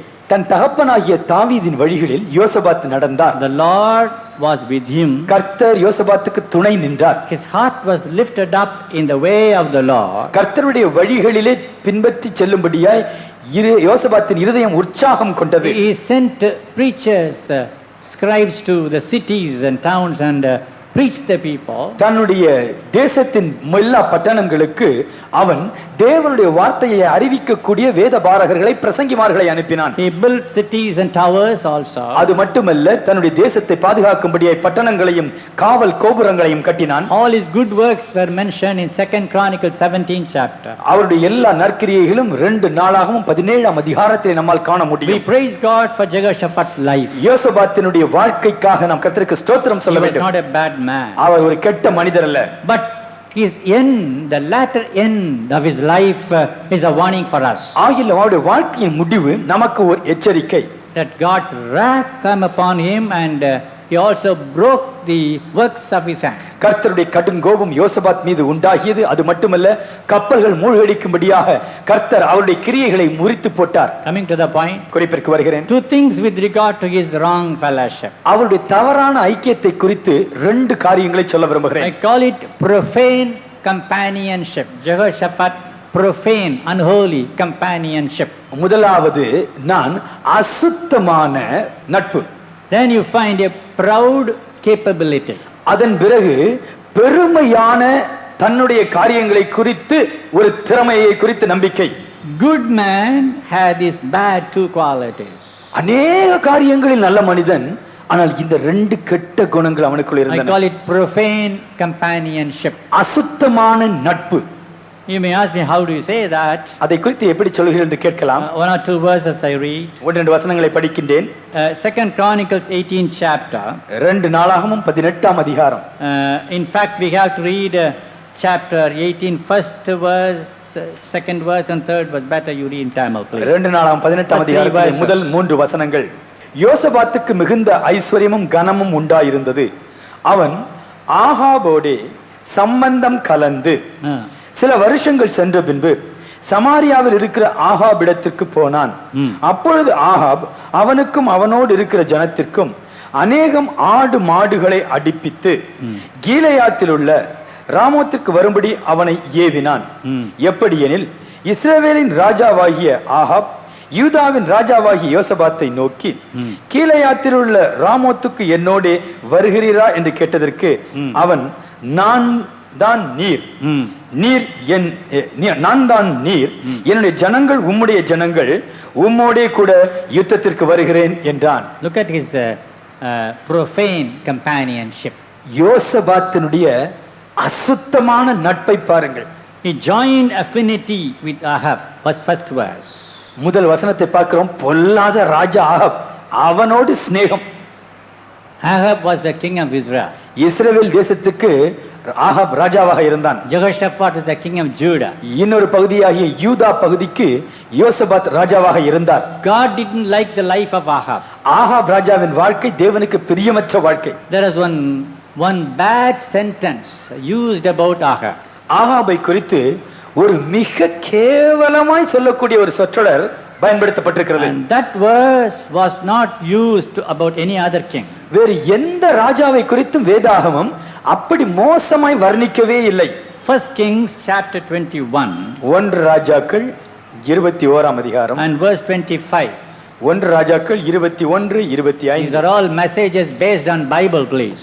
நான் சொல்லுகின்ற இந்த தேவ செய்தி வேத வசனத்தின் அடிப்படையிலே மட்டும் கொடுக்கப்படுவது. My Bible is not a story or some other illustrations. நான் கொடுக்கின்ற தேவ செய்தி கதைகளையோ உதாரணங்களையோ நிரம்ப சொல்லி முடிக்கின்ற செய்தி அல்ல. Bible verse based word. வேத வசனத்தின் அடிப்படையிலே சாரமேற்றப்பட்ட செய்தி. 1 Kings 21:25. ஒன்று ராஜாக்கள் 21:25. There was none like Ahab, which did sell himself to work wickedness in the sight of the Lord, whom Jezebel his wife stirred up. தன் மனைவியாகிய யேசபேல் தூண்டிவிட்டபடியே தன் மனைவியாகிய யேசபேல் தூண்டிவிட்டபடியே கர்த்தரின் பார்வைக்கு பொல்லாப்பானதை செய்ய தன்னை விற்று போட்ட ஆகாபை போல ஒருவனுமே இல்லை. Think one minute.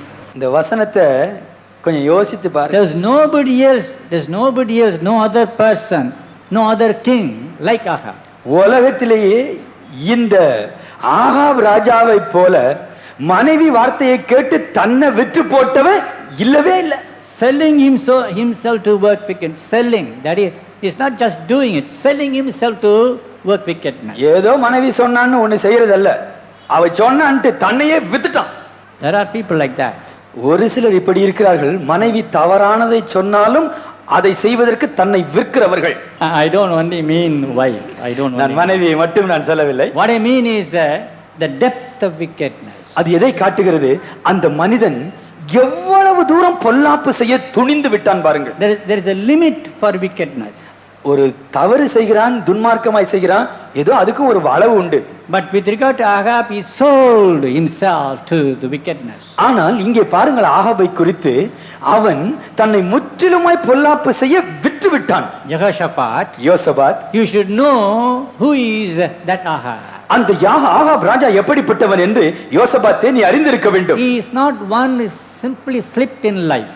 அவன் ஏதோ வாழ்க்கையில ரொம்ப நாள் நல்லா இருந்து ஒரு தவறுல விழுந்துட்டான் என்று நிலையிலே தடுமாறினவன். He is the one who sold himself to wickedness and sin. அவன் தன்னை பொல்லாப்பு செய்வதற்கென்று முற்றிலுமாய் விற்று போட்டவன். You joined him. அவனோடு நீ உடன்படிக்கை செய்கிறாய், கூடிக்கொண்டாய். You joined him. நீ அவனோடு உடன்படிக்கை செய்துகொண்டாய். That's what I mean. This is very bad companionship.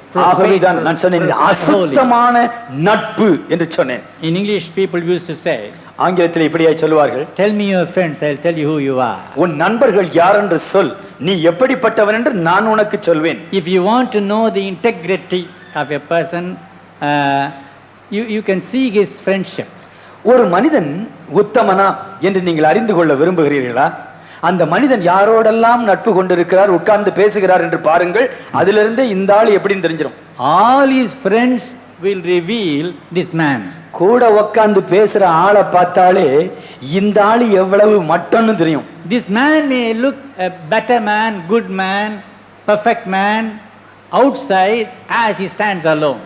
ஒரு மனிதன் தனியாக நிற்கும் பொழுது அவர் நல்லவராக, நேர்மையானவராக, பரிசுத்தம் உள்ளவராக, தனிப்பட்ட முறையிலே நல்லவராய் தோன்றலாம். But when he goes along, moves with the people, his bad company reveals who he is. ஆனால் அவர் யாரோடு உட்கார்ந்து பேசுகிறார், யாருடைய வீட்டுக்கு போய் ரொம்ப நேரம் பேசுகிறார், எப்படிப்பட்டவர்களோடு கூப்பிட்டு கலந்து பேசுகிறார் என்று அவர்களை பார்த்தாலே இந்த ஆளின் உண்மையான ரூபம் தெரிந்துவிடும். Jehoshaphat, you have ruined yourself, your work, your business because of your profane companionship. யோசபாத்தே, உனக்கு கொடுக்கப்பட்ட அருமையான வேலையை, தொழிலை, காரியத்தை நீயே அழித்து விட்டாய். காரணம் என்ன?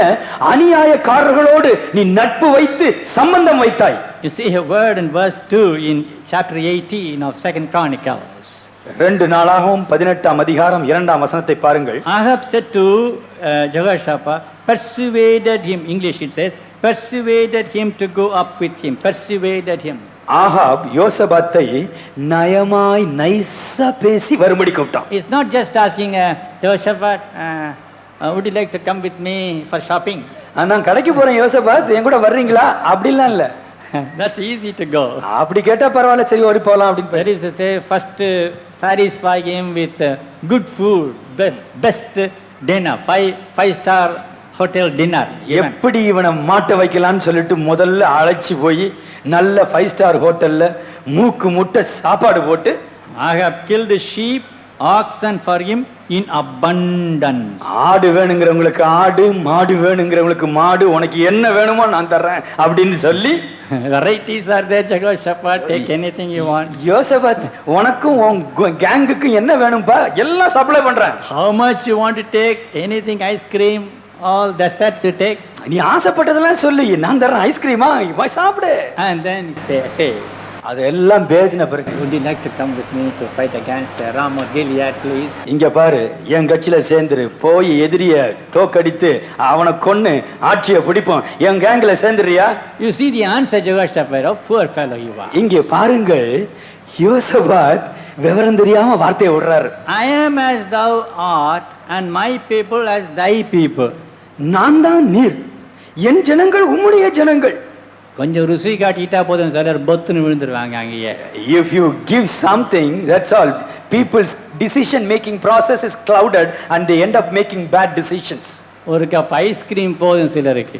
ஒரு சிலரை மயங்க வைப்பதற்கு ஒரு கப் ஐஸ்கிரீம் போதும். அந்த ஐஸ்கிரீம் மாத்திரம் கொடுத்துட்டா என்ன சொல்லுவாங்க? Oh, if you give them a cup of ice cream, என்ன நீங்க சொன்னாலும் செய்வாங்க. அந்த ஐஸ்கிரீம் படுத்துற பாடு. this is the result of the ice cream. Whatever you say, I will do. You see the reply this fellow Jehoshaphat is supposed to be in a high standard of his life. இந்த மனிதன் யார்? சாதாரணமானவன் அல்ல, ஒரு ராஜா, வாழ்க்கையின் உன்னத நிலைமையில் இருக்க வேண்டியவன். He should think what was he speaking. அவன் என்ன பேசுகிறோம் என்று யோசித்துதான் வாயை திறக்க வேண்டும். Some people talk at random, they don't know what they talk. சில பேர் வாயை திறந்தா மூடவே மூடாது, லொலொலொலன்னு பேசிக்கிட்டே இருப்பாங்க. வரீங்களா போலாமா? Would you like to come? Shall we go? எங்க வேணா வரேன். Oh, wherever you call, I will come. Mahabalipuram வேணா வரேன். You want to go to Mahabalipuram? I will come. பீச்சுக்கு போனா பீச்சுக்கு போலாம். Do you want to go to beach? I will come along. குன்னூருக்கு மன்னிச்சுங்க, உங்களை யாரா குன்னூருக்கு பிளான் பண்ணி பாருங்க. If you want to go to Kunnur, I'll come along with you. சும்மா விளையாட்டுக்கு தான் சொல்றேன். I am only telling these things as an example. என்ன பேசுற நீ? What are you speaking? யார்கிட்ட பேசுற நீ? To whom are you speaking? எதை பேசுற நீ? What subject are you speaking? யோசித்து பேசுறியா நீ? Are you speaking and opening your mouth? ஒரு நிமிஷம் யோசித்தியா என்ன பேசுறேன்னு? Did you speak for a moment? Did you think for a moment what you are going to speak? யோசபாத் என்ன சொல்றாரு? What is Josaphat saying? நான் தான் நீ, நீதானா? Oh, you and I are just the same. உங்க வீடு தான் எங்க வீடு, எங்க வீடு தான் உங்க வீடு. Your house is my house is your house. உங்க பணம் தான் என் பணம், என் பணம் தான் உங்க பணம். Your money is my money is your money. நீங்க எப்போ வேணா வரலாம், எப்போ வேணா போலாம். நான் எப்போ வேணா வரலாம், நான் எப்போ வேணா போலாம். You can come at any time and I can come to you a place at any time. Oh, we can go. Oh, both of us are united forever and ever. போச்சு, அங்கதான் போச்சு விஷயம் முழுதும் போச்சு. That's all. Your fall begins in such statement. Jehoshaphat, நீ செய்யற காரியத்தெல்லாம் உன்னை உடைச்சு போட்டுருவேன். God will destroy everything that you do. நீ கப்பலை கட்டு, நீ வீட்டை கட்டு, நீ லைட் ஹவுஸை கட்டு, எல்லாத்தையும் உடைச்சிருவாரு கர்த்தர். You build a lighthouse, you build a ship, you build a house, God will stand against that and destroy because of wrong association. Lord broke the ships. தேவன் கப்பல்களை உடைத்தார். All the works he did. யோசபாத்தினுடைய எல்லா கிரியைகளும் உடைக்கப்பட்டது. Beware. எச்சரிக்கையாரு. Note here this fellow's life. கவனியுங்கள் இந்த மனிதனுடைய வாழ்க்கை. Come to the 19th chapter again. 19ஆம் அதிகாரத்திற்கு வாருங்கள். 2 நாளாகவும். And then the first two verses please again read. 19ஆம் அதிகாரம் முதல் 2 வசனங்கள். தமிழ்ல வாசி. யூதாவின் ராஜாவாகிய யோசபாத் எருசலேமில் உள்ள தன் வீட்டிற்கு சமாதானத்தோடு திரும்பி வந்தான். அப்பொழுது அனானியின் குமாரனாகிய யெகூ என்னும் ஞான திருஷ்டிக்காரன் புறப்பட்டு அவனை சந்தித்து ராஜாவாகிய யோசபாத்தை நோக்கி துன்மார்க்கனுக்கு துணை நின்று கர்த்தரை பகைக்கிறவர்களை நீர் சிநேகிக்கலாமா? இது நிமித்தம் கர்த்தருடைய கடும் கோபம் உம்மேல் வர இருந்தது. Jehoshaphat, remember it's somebody else. If it is somebody else, okay. ஒருவேளை கர்த்தரை அறியாமல் கர்த்தரோடு வாழாமல் இருந்த ஒரு மனிதனா இருந்தால் பரவாயில்லை. It's about Jehoshaphat. யார் இந்த மனிதன்? யோசபாத் ராஜா. The Lord was with him, Bible says formerly. வேத வசனம் சொல்கிறது ஆரம்ப கால வருஷங்களிலே கர்த்தர் அவனோடு துணை நின்று காரியங்களை செய்தார். Heart was lifted up in the ways of the Lord. கர்த்தருடைய வார்த்தைகளின்படி வாழ அவனுடைய இருதயம் உற்சாகம் கொண்டது. He did that which was right in the sight of the Lord. கர்த்தருடைய பார்வையிலே எது நல்லதா இருந்ததோ அவைகளை மட்டுமே அவன் செய்தான். Look at his bad companionship, his unprofane companionship. அசுத்தமான நண்பர்கள், உறவுகள், சம்பந்தம், செயல்கள். That's why the wrath of the Lord came upon. ஆகவேதான் கர்த்தரின் கடும் கோபம் இறங்கி வந்து எல்லாவற்றையும் முறித்து போட்டது. God said, should thou help the ungodly and love them that hate the Lord. துன்மார்க்கனுக்கு துணை நிற்கலாமா? கர்த்தரை பகைக்கிறவர்களை நீ சிநேகிக்கலாமா? Is a question for somebody here, please. இங்கே இந்த கேள்வி சிலருக்கு நேரடியாய் வருகிறது. You may be a believer.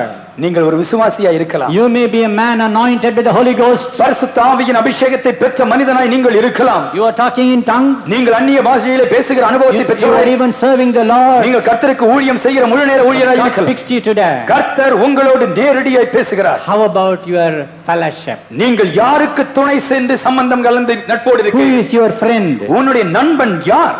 Whom do you say my dearest friend? என்னுடைய நெருங்கிய ஆத்ம நண்பன் என்று யாரை குறித்து சொல்லுகிறாய்? Some people have got a very proud statement. ஒரு சில பெருமையாய் சொல்வார்கள், Dearest friend. அவர்தாங்க என் உயிருக்கு உயிரான A தோழன். dangerous friend.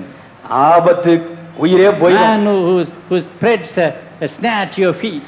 அப்படி யாரையாயிலும் உயிருக்கு உயிராய் நேசிப்பிருந்தால் அதே மனிதன் அதே மனுஷி கன்னியாய் மாறுவாள். And about Jehoshaphat, யோசபாத்தை குறித்து proud capability. தன்னுடைய திறமைகளை குறித்த திமிர் பெருமை. It is not so clearly stated. It can be inferred. I mean, இது நேரடியாய் வெளிப்படையாய் சொல்லப்படாவிட்டாலும் அதை நாம் புரிந்து கொள்ள முடியும். 2 Chronicles chapter 20.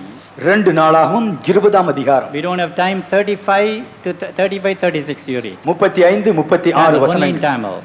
2 நாளாகவும் 20ஆம் அதிகாரம் 35 36. அதற்கு பின்பு யூதாவின் ராஜாவாகிய யோசபாத் பொல்லாப்பு செய்கிறவனாகிய அகசியா என்னும் இஸ்ரவேலின் ராஜாவோடே தோழமை பண்ணினான். See, he commits again and again the same mistake. ஒரு தடவை பட்டானே புத்தி வரணும்ல, மறுபடியும் அது. Already with Ahab.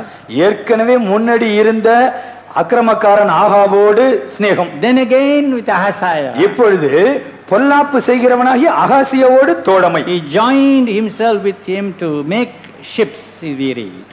தோழமை பண்ணி தர்ஷீஷுக்கு போகும்படி கப்பல்களை செய்ய அவனோடு கூடிக்கொண்டான். Now I infer here. நான் இங்கே இப்படியா யோசிக்கிறேன். It's not openly declared. வெளியரங்கமாய் அது சொல்லப்படவில்லை. He was a man who did excellent things for the Lord. கர்த்தருக்கென்று பெரிய காரியங்களை செய்த மனிதன் அவன். Bible says he made engines in some other place. சில இடங்களில் எந்திரங்களையே அவன் உருவாக்கினான். திறமைசாலி. He built towers. அவன் மிகப்பெரிய காவல் கோபுரங்களை கட்டினவன். And cities. பட்டணங்களை கட்டினவன். Such a man who could believe in the skill of his hands. விசேஷித்த திறமை உடையவன், எதையாயிலும் செய்து கொண்டே இருப்பவன். If I think I can build this city, அவன் ஒரு பட்டணத்தை கட்ட வேண்டும் என்று அவன் நினைப்பான் என்றால் I can lay the road. அவன் கட்டி விடுவான், சாலை போட்டு I can விடுவான், build a tower. ஒரு காவல் கோபத்தை கட்டி விடுவான். So unconsciously he has pride in heart. Whatever he would do, it would succeed. இப்படியாக அவன் தொட்டதெல்லாம் ஜெயமாக மாறிக்கொண்டே வந்தபடியினால் அவனுக்குள் ஒரு பெருமை வந்துவிட்டது, எதையும் என்னால் செய்ய முடியும். Proud capability was another cause for his wrong fellowship. அவனுடைய தவறான சிநேகத்திற்கு, அசுத்தமான சிநேகத்திற்கு காரணம் அவனுக்குள் இருந்த பெருமையான திறமையின் எண்ணங்கள். Or இல்லாவிட்டால் it is his wrong fellowship which led him to the proud capability. அவன் அசுத்தமான நட்பை கொண்டிருந்தபடியினால் எதையும் நாம் செய்து விடலாம் என்று அவனை தன்மேல் நம்ப வைக்கும்படியாய் திசை திருப்பி விட்டது. The Lord is annoyed. கர்த்தர் கடும் கோபம். He is a warning for us today. இன்று இது நமக்கு ஒரு எச்சரிக்கை. Jehoshaphat stands here as a warning for wrong fellowship. தவறான ஐக்கியத்திற்கு யோசபாத் ஒரு எச்சரிக்கையாய் இருக்கிறார். And the last one I can conclude. கடைசியாக ஒன்றை சொல்லி முடிக்க விரும்புகிறேன். This is Uzziah. இது உசியா. I told you Uzziah's wrong fervor. உசியாவுடைய தவறான வைராக்கியம். Turn to 2 Chronicles chapter 26. 2 நாளாகவும் 26. Uzziah also was a very good king actually. உசியாவும் நாம் பார்க்கும் பொழுது ஒரு நல்ல ராஜாவாகத்தான் செயல்பட்டார். He is one of the good kings of Judah. யூதாவை ஆண்ட நல்ல ராஜாக்களிலே ஒருவர் உசியா. First let us go to his end please. முதலாவது உசியாவின் முடிவை பார்ப்போமா? Chapter 26. 26ஆம் அதிகாரம் 2 நாளாகவும். And we will read 21. 26 21. ராஜாவாகிய உசியா தன் மரண நாள் மட்டும் குஷ்டரோகியாக இருந்து கர்த்தருடைய ஆலயத்திற்கு புறம்பாக்கப்பட்டபடியினால் ஒரு தனித்த வீட்டிலே குஷ்டரோகியாய் வாசம் பண்ணினான். Uzziah the king was a leper unto the day of his death. ராஜாவாகிய உசியா தன் மரண நாள் மட்டும் குஷ்டரோகியாய் இருந்தான். That was his end. அதுதான் அவனுடைய முடிவு. That was his end. அதுதான் அவனுடைய He முடிவு. was a leper not few days until his death. அவன் சில நாட்களாக அல்ல, சாகும் வரை குஷ்டரோகியாகவே. He was a man who ruled Judah 52 years. 52 ஆண்டுகள் யூதாவை ஆளுகை செய்தவன். He did that which was right in the sight of the Lord. கர்த்தருடைய பார்வையிலே அவன் சரியானதை செய்தவன். He walked in the ways of David. தாவீதின் வழிகளிலே நடந்தவன். I should say he had a good beginning. I should ஒரு நல்ல துவக்கத்தோடு தன் வாழ்க்கையை துவங்கியவன். Right from verse 4 to 15 of chapter 26 of 2nd Chronicles. 2 நாளாகவும் 26ஆம் அதிகாரம் 4 முதல் நாம் தொடர்ந்து வசனங்களை பார்க்கும் பொழுது You find a good reformation came through him. உசியாவின் மூலமாக தேசத்திலே தேவனை பற்றிக் கொள்ளும்படியாக நல்ல சீர்திருத்தங்கள் உண்டாகின. The Lord is speaking to you. கர்த்தர் உங்களோடு பேசிக் கொண்டிருக்கிறார். What was Uzziah's mistake? உசியாவினுடைய தவறு என்ன? His wrong fervor. தவறான வைராக்கியம். With regard to his wrong fervor, God revealed to me two things. 2 காரியங்களை உசியாவின் தவறான வைராக்கியத்தை குறித்து தேவன் எனக்கு அடையாளம் காட்டினார். Number 1, முதலாவது Uzziah's senseless arrogance. உசியாவினுடைய புத்தியற்ற திமிர். And then Uzziah's severe anger. இரண்டாவது உசியாவினுடைய கடும் கோபம். One is arrogance, the other is anger. ஒன்று பெருமை திமிர், இரண்டாவது கடும் கோபம். From 16th verse to 18th verse of 2nd Chronicles 26 will reveal his arrogance. 16வது வசனத்தில் இருந்து 18 வரையிலும் நாம் பார்க்கும் பொழுது அவன் எப்படி பெருமை அகங்காரம் திமிர் பிடித்தவனாய் மாறினான் என்று காண முடியும். Read only in Tamil, please. தமிழிலே Everybody open your Bible, see that. எல்லாரும் வேதாகமத்தை திறந்து பாருங்கள். 2 நாளாகவும் 26:16 முதல். அவன் பலப்பட்ட போது தனக்கு கேடுண்டாகும் மட்டும் அவனுடைய மனம் மேட்டிமையாகி தன் தேவனாகிய கர்த்தருக்கு விரோதமாக மீறுதல் செய்து தூப பீடத்தின் மேல் தூபம் காட்ட கர்த்தருடைய ஆலயத்திற்குள் பிரவேசித்தான். ஆசாரியனாகிய அசரியாவும் அவனோட கூட கர்த்தரின் ஆசாரியரான பராக்கிரமசாலிகளாகிய 80 பேரும் அவன் உட்பிரவேசித்து ராஜாவாகிய உசியாவோடு எதிர்த்து நின்று, உசியாவே, கர்த்தருக்கு தூபம் காட்டுகிறது உமக்கு அடுத்ததல்ல, தூபம் காட்டுகிறது பரிசுத்தமாக்கப்பட்ட ஆரோனின் குமாரராகிய ஆசாரியருக்கே அடுக்கும், பரிசுத்த ஸ்தலத்தை விட்டு வெளியே போம், மீறுதல் செய்தீர், இது தேவனாகிய கர்த்தராலே உமக்கு மேன்மையாக லபியாது என்றார்கள். This is Uzziah's arrogance. இது உசியாவின் அகங்காரம். Why do I say that? ஏன் இப்படி சொல்கிறேன்? Now he transgressed and went into the borders of the ministry of the priests. ராஜாவாக பணி செய்ய வேண்டிய எல்லை வரம்பை விட்டு தேவனாகிய கர்த்தர் ஆசாரியர்களுக்கென்று பிரித்தெடுக்கப்பட்ட ஊழியத்திற்குள்ளே இவர் தலையிடுகிறார். Bible says when he was strong, his heart was lifted up. வேத வசனம் சொல்கிறது அவன் பலப்பட்ட பொழுது அவனுடைய உள்ளம் மேட்டிமையானது. Brethren, சகோதரரே, the trouble is always with us. The same thing is the trouble with us. இந்த பிரச்சனை மனிதர்களாகிய நமக்கு வரக்கூடிய ஒரு பிரச்சனை. When we are strong, when we are something, I mean, our heart is lifted up. நாம் ஒண்ணுமில்லாம இருக்கும் பொழுது தாழ்மையா இருப்போம். நாம் பலமடையும் பொழுது, மேன்மை உண்டாகும் பொழுது நம்மை அறியாமலே மனதுக்குள்ளே மேட்டிமை உண்டாகிறது. When we are poor, insignificant, incapable, we are humble. ஏழையா இருக்கும் பொழுது, திறமை இல்லாம இருக்கும் பொழுது, பிரபலமே இல்லாம அறியப்படாமல் இருக்கும் பொழுது தாழ்மையா நம்மளை பார்த்தாதான் தாழ்மை. Once God blesses you and blesses the works of your hand, lifts you up and you are now moneyed man, reputed man, your heart is lifted up. பணம் வந்த பிறகு நீங்கள் எடுக்கிற காரியங்கள் தேவனால் ஆசீர்வதிக்கப்படும் பொழுது, நீங்கள் தேவனுடைய கிருபையினாலே பிரபலமாகும் பொழுது அறியாமலே மனதுக்குள்ளே மேட்டிமை உண்டாகிறது. Sometimes the blessing is itself is a danger. சில வேளைகளிலே தேவன் தருகின்ற ஆசீர்வாதம் அதுவே நாம் ஒழுங்காய் தாழ்மையாய் இல்லாவிட்டால் நமக்கு ஆபத்தாய் முடிந்துவிடும். Blessing is good. ஆசீர்வாதம் நல்லதுதான். Blessing is a danger sometimes. ஆசீர்வாதத்தை தாழ்மையாய் மூடி வைக்காவிட்டால் ஆபத்தாய் மாறிவிடும். The George John who passed away used to tell a small sentence. I like it very much. George John ஐயா ஹெரால்ட் ஆஃப் டெலிவரன்ஸினுடைய எடிட்டராக பல வருஷங்கள் இருந்தவர், கர்த்தருக்குள்ளே இருக்கின்றார். அவர் ஒரு சொற்றொடரை சொல்லுவார், அதை எப்பொழுதும் நான் மனதிலே வைப்பேன். Pastor, if we need 10 rupees and if God would give us 9 rupees, it's good. நமக்கு 10 ரூபாய் முக்கியமா தேவைன்னு இருக்குங்க பாஸ்டர். அப்ப கர்த்தர் நமக்கு 9 ரூபாய் மட்டும் கொடுத்தா அது நமக்கு நல்லதுங்க பாஸ்டர். என்னது இது? If you lack 1 rupee, you say, Lord, give me 1 rupee, Lord, give me 1 rupee, Lord, give me 1 rupee, we'll pray. 1 ரூபாய் குறைஞ்சா ஆண்டவரை விடாப்பிடியா, ஆண்டவரே இன்னும் 1 ரூபாய் வேணும், ஆண்டவரே நீர் கொடுத்தாதான் எனக்கு இன்னும் 1 ரூபாய் தாரு, ஆண்டவரே 1 ரூபாய் தாருன்னு கேட்டுட்டு இருப்போம். If you need 10 rupees and the Lord gives you 20 rupees, ஒருவேளை உங்களுக்கு தேவை 10 ரூபாய், கர்த்தர் உங்களுக்கு 20 ரூபாய் கொடுத்துட்டா good, நல்லதுதான். what we will do? என்ன நடக்கும்? Thank you Lord for double portion. ஆண்டவரே ரெட்டிப்பு ரெட்டிப்பு ரெட்டிப்பு தோத்திரம் தோத்திரம். And then big testimony. அவ்வளவுதான், ஒரு பெரிய அசத்தலான ஆர்ப்பாட்டமான சாட்சி. But sometimes it is dangerous. ஆனால் அந்த ஆசீர்வாதமே தாழ்மையினால் காக்கப்படாவிட்டால் unconsciously pride sets into our life. நம்மை அறியாமலே நமக்குள்ளே மேட்டிமை பெருமை உள்ளே வந்து, when he was strong his heart was lifted up. அவன் பலப்பட்ட பொழுது அவனுடைய மனம் மேட்டிமையானது. he transgressed against the rule of God. தேவனுடைய சட்டத்தை அவன் மீறினான். what did he do? அவன் என்ன செய்தான்? entered into the temple of the Lord and began to offer incense.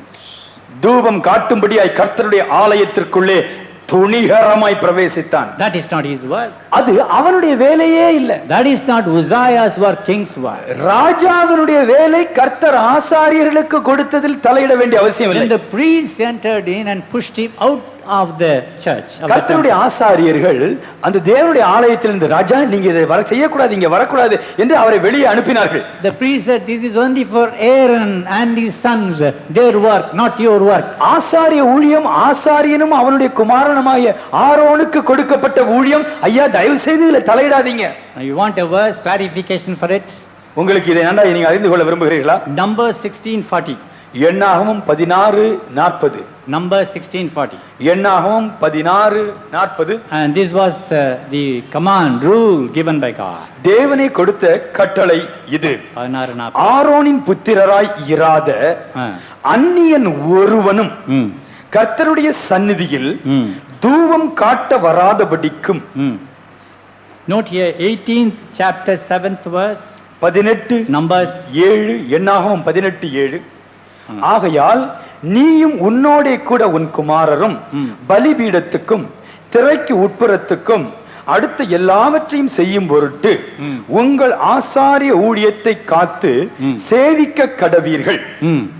உங்கள் ஆசாரிய ஊழியத்தை உங்களுக்கு தத்தமாக அருளினேன். அப்புறம் அதை செய்யும்படி சேருகிற அந்நியன் கொலை செய்யப்பட கடவன். I don't say, Bible says that. நானாக சொல்லவில்லை, வேத வசனம் சொல்லுகிறது.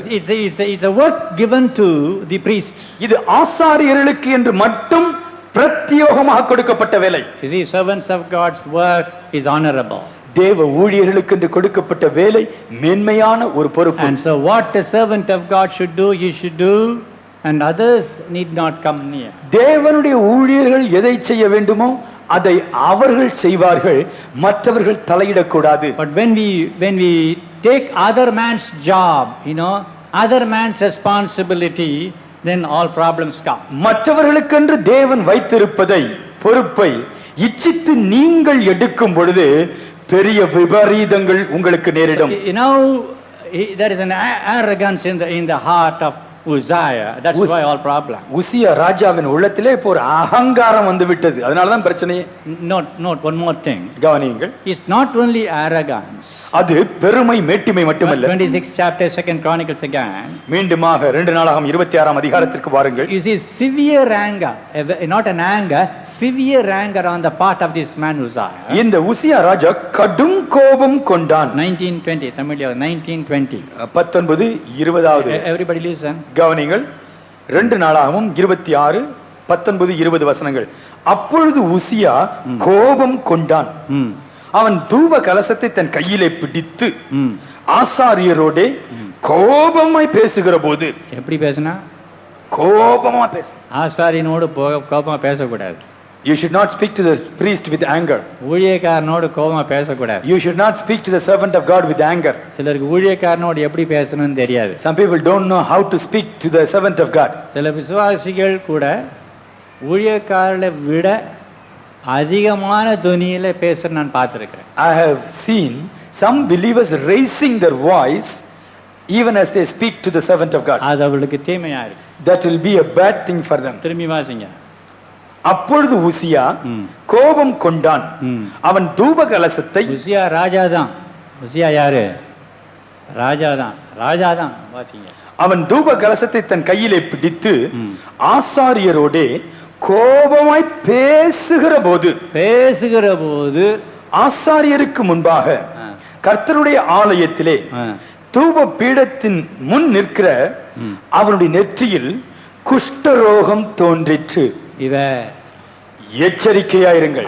I'm not speaking to you to defend us, the servants of God. நாங்கள் ஊழியர்களாய் இருக்கிறோம், ஆகவே எங்களை பாதுகாக்க வேண்டும் என்பதற்காக நான் உங்களை பயமுறுத்தி பேசவில்லை. Sometimes people may think, oh, pastors defending them. சிலர் நினைக்கலாம் ஊழியக்காரரை குறித்து யாரும் ஒன்றும் பேசக்கூடாது என்பதற்காக பாஸ்டர் சொல்கிறார்கள் என்று. Not that God knows that. இல்லை, அதுவல்ல என் நோக்கம். Their work is honorable. ஊழியக்காரருடைய ஊழியம் மென்மையானது. To speak angrily against the servant of God is wrong. தேவனுடைய ஊழியருக்கு விரோதமாக கோபத்தோடு பேசுவது தவறு. To work against the servant of God is wrong. தேவனுடைய ஊழியருக்கு விரோதமாக செயல்படுவது தவறு. What you have to do, you should do, don't transgress. நீங்கள் என்ன செய்ய வேண்டுமோ அதை மட்டும் செய்யுங்கள். மற்றவர்களுக்கு தேவன் கொடுத்திருக்கிற காரியத்திலே தலையிடாதிருங்கள். Bible says God struck Uzziah. வேத வசனம் சொல்கிறது கர்த்தர் உசியாவை அடித்தார். Uzziah, you may be a king. உசியாவே, நீ ஒரு பெரிய ராஜாவா இருக்கலாம். You may rule your country. தேசம் முழுவதற்கும் நீ ராஜாவா இருக்கலாம். You may have more money. நீ அதிக பணமுடையவனா இருக்கலாம். You may have more influence. உனக்கு அதிக செல்வாக்கு இருக்கலாம். You may think you are better than the priest. ஆசாரியரை காட்டிலும் திறமையும் செல்வாக்கும் உடையவன் என்று நினைக்கலாம். But if you transgress, God will strike you. ஆனால் உனக்கு கொடுக்கப்படாத காரியத்தில் நீ தலையிடுவாய் என்றால் கர்த்தர் உன்னை அடிப்பார். Immediately leprosy on the forehead. அவன் அதை செய்து கொண்டிருக்கும் பொழுதே குஷ்டரோகம் உண்டாகிவிட்டது. And then no other alternative for the priest. அதன் பிறகு ஆசாரிகள் வேற ஒன்றும் செய்ய முடியவில்லை. Immediately the rule says, உடனடியாக சட்டம் சொல்லுகிறது, you have no place inside the church. சபைக்குள்ளே இடம் இல்லை என்று அங்கே ஆசாரிகள் சொன்னார்கள். In other words, இன்னொரு வார்த்தை, get out. வெளியே போ. That's what the priest says, get out, this is not your place. அதைத்தான் ஆசாரிகள் சொன்னார்கள், இது உன் இடமல்ல, வெளியே போ என்று சொன்னார்கள். Leprosy in the forehead. அங்கே நெற்றியில் குஷ்டரோகம் உண்டானது. And then he was a leper until death. அதன் பிறகு சாகும் வரைக்கும் அவன் குஷ்டரோகியாக இருந்தான். Brethren, சகோதரரே, severe anger and also senseless arrogance were the result of his wrong fervor.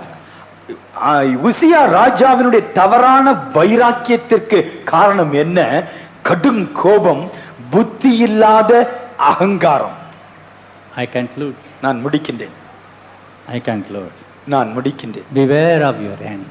உங்கள் வாழ்க்கையின் முடிவை குறித்து எச்சரிக்கையோடு இருங்கள். Beware of your end. உங்கள் வாழ்க்கையின் முடிவை குறித்து எச்சரிக்கை. I am supposed to say what God says to me.